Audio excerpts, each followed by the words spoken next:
তো finally KKR দলের সেই প্লেয়ারটা ক্যামেরন গ্রিন, যে কিন্তু ফর্মে ফিরে এলো, দুটো দুটো উইকেট নিয়ে রেখেছে এখনো পর্যন্ত, এবং সেই সঙ্গে 136 রান মানে সেঞ্চুরি করলো।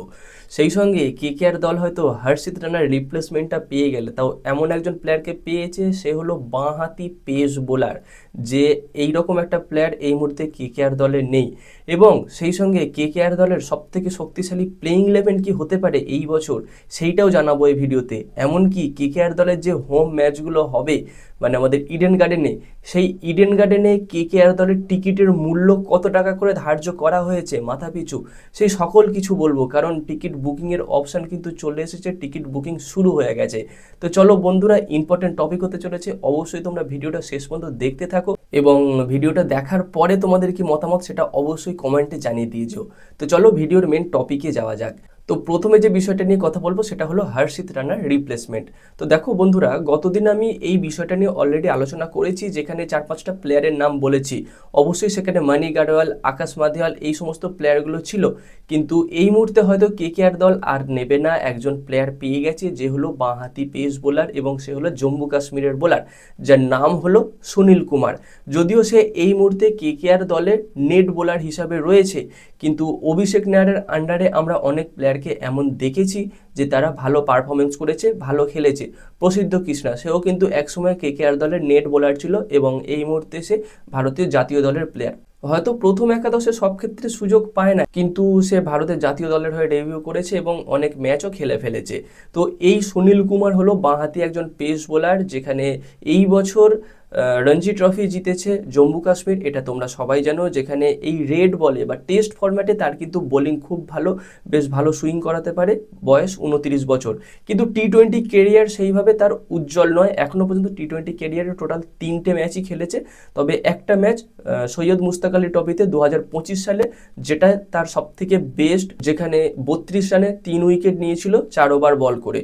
তো আপাতত এই 3টে ম্যাচ দেখে তো তার টি-20 কেরিয়ার হিসাবে বা টি-20 কেরিয়ার কেমন কি হতে পারে সেই হিসাবে আমরা গণ্য করতে পারি না। তবে যেহেতু কেকেআর দল নেট বোলার হিসাবে এই প্লেয়ারটাকে নিয়েছে, হয়তো একে নিয়ে চিন্তাভাবনা আছে বলেই মনে হয়, এবং হয়তো এটাই হতে চলেছে হর্ষিত রানার রিপ্লেসমেন্ট। তো এই গেল এই বিষয়টা নিয়ে কথা। এবার যে বিষয়টা নিয়ে কথা বলবো সেটা হলো ক্যামেরন গ্রিন। তো বন্ধুরা, টি-20 বিশ্বকাপে ক্যামেরন গ্রিনের ফর্ম একদমই ভালো ছিল না, পারফরমেন্স একদমই ভালো ছিল না। সেই নিয়ে আশা করব তোমরা যারা কেকেআর সমর্থক ছিল, তোমাদের মনে একটু হলেও চিন্তা ছিল। কিন্তু এই মুহূর্তে সেই চিন্তার কোনো কারণ নেই, কারণ বর্তমানে ক্যামেরন গ্রিন দারুণ ফর্মে আছে। এবার তোমরা বলবে বর্তমানে আবার কি খেলা হচ্ছে। বর্তমানে হয়তো খেলাটার ফরম্যাট আলাদা, টেস্ট ফরম্যাট হচ্ছে, কিন্তু সেখানে ক্যামেরন গ্রিন খেলছে ওয়েস্টার্ন অস্ট্রেলিয়ার হয়ে, যেখানে কিন্তু 136 রান করেছে ক্যামেরন গ্রিন, এবং এখনও পর্যন্ত ক্যামেরন গ্রিন বল করছে। প্রথম ইনিংসে বল করেনি, বলে সে কিন্তু 2টো উইকেট অলরেডি নিয়ে নিয়েছে। সেখানে 3 উইকেট পড়েছে অপোনেন্টে, তার মধ্যে 2টো উইকেট কিন্তু ক্যামেরন গ্রিন নিয়েছে। তো এটুকু বুঝতে পারছো ক্যামেরন গ্রিন কিন্তু আবার ফর্মে এসেছে, বা আবার তার ব্যাটে বল লাগছে, বা বল করলে উইকেট নিচ্ছে। এটা কিন্তু বেশ বড় একটা মনোবল বলতে পারো কেকেআর সমর্থকদের জন্য এবং ক্যামেরন গ্রিনের জন্য। এই অবস্থায় সে যখন কেকেআর ক্যাম্পে যোগ দেবে, তখন কিন্তু এটা অবশ্যই তার বাড়তি অক্সিজেন হিসাবে কাজে লাগবে। তো এবার দেখা যাক কেকেআরে এসে ম্যাচগুলোতে ক্যামেরন গ্রিন কেমন পারফরমেন্স করে। তো এই গেল ক্যামেরন গ্রিনকে নিয়ে কথা। এবার বলবো টিকিট নিয়ে কথা।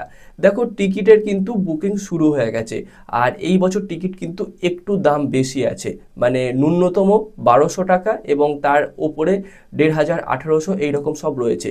তবে 1500 টাকার যে টিকিটের স্লট বা যে টিকিটের জায়গাটা রয়েছে, গ্যালারি রয়েছে, সেটা কিন্তু খুব সুন্দর, আমার পছন্দ হয়েছে। জে ব্লক আছে আর ই ব্লক আছে, আর এই জে ব্লক আর ই ব্লক থেকে কিন্তু ইডেনটা সম্পূর্ণ উপভোগ করা যায়।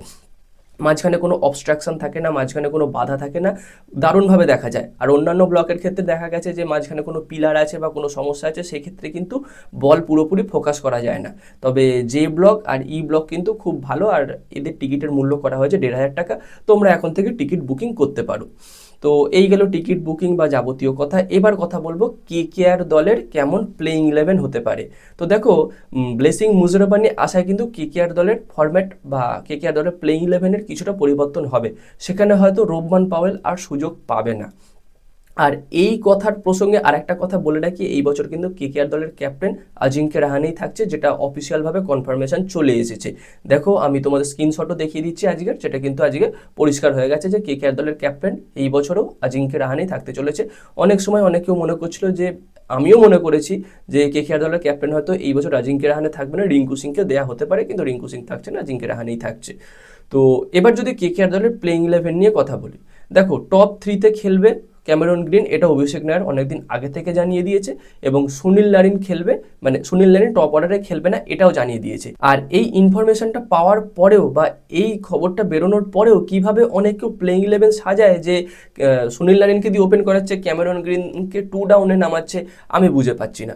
তো যাই হোক, আমি আমার মতো করে প্লেইং 11টা বানাই, তোমরা দেখো এবং দেখার পরে তোমাদের কি মতামত তোমরা অবশ্যই কমেন্টে জানিও। তো আমি অবশ্যই রাখবো ওপেনে ফিন অ্যালেন, সেই সঙ্গে অজিঙ্ক্য রাহানে, এবং 1 ডাউনে রাখবো ক্যামেরন গ্রিনকে। 2 ডাউনে আমি রাখবো হয় আঙ্ক্রিস রঘুবংশী আর নয়তো মনীষ পান্ডে। এবার এখানে উইকেট কিপিং নিয়ে একটা বিষয় আসছে। দেখো উইকেট কিপিং কিন্তু আঙ্ক্রিস রঘুবংশীকে দিয়ে করানো যেতে পারে। আঙ্ক্রিস রঘুবংশীকে দিয়ে এই মুহূর্তে কেকেআর দল বা অভিষেক নায়ার উইকেট কিপিংটা কিন্তু দারুণভাবে করাচ্ছে। এখনো পর্যন্ত অফিসিয়ালভাবে কেকেআর দলের কোনো ক্যাম্পেইন শুরু হয়নি, কিন্তু অভিষেক নায়ার তার আন্ডারে প্লেয়ারদের খেলাচ্ছে, এমনকি কেএল রাহুলও এই অভিষেক নায়ারের আন্ডারে এসে প্র্যাকটিস করছে। তো সেই ক্ষেত্রে আমি আঙ্ক্রিস রঘুবংশীকে উইকেট কিপিং হিসাবে রাখতেই পারি, এবং তারপরে মানে 2 উইকেট পড়ার পরে আমি রাখতে পারি রিঙ্কু সিংকে, তারপর রমনদীপ সিং, তারপর রাখতে পারি অনুকূল রয়কে। তো দেখো এখানে কিন্তু 7 জন হয়ে গেল, হাতে থাকলো আমার আর 5 জন। তারপরে রাখা যেতে পারে সুনীল নারিনকে, তারপর হয় মাথিসো পাথিরানা নয়তো ব্লেসিং মুজরাবানি।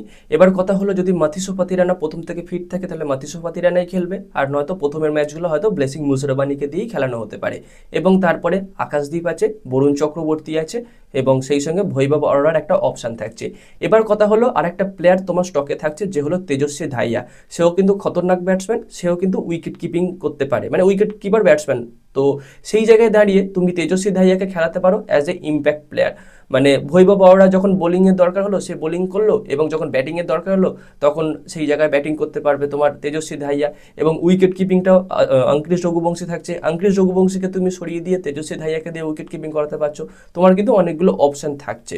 তো সেক্ষেত্রে এইরকম একটা যদি প্লেইং 11 নামানো যেতে পারে, হয়তো খুব একটা খারাপ হবে না।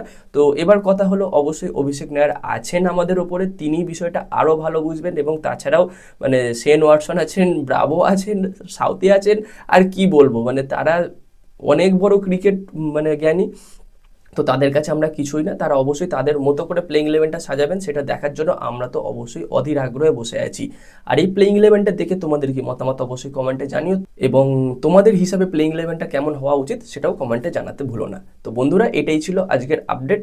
ভিডিওটা ভালো লাগলে লাইক করে দিও, বন্ধুদের সঙ্গে শেয়ার করে দিও, এবং এইরকম খেলা সংক্রান্ত ভিডিও আরও বেশি বেশি করে পেতে চাইলে আমাদের এই চ্যানেলটাকে সাবস্ক্রাইব করে তার পাশে বেল আইকনটাকে অন করে দিও। তো গাইজ, দেখা হচ্ছে পরবর্তী ভিডিওতে। Bye bye.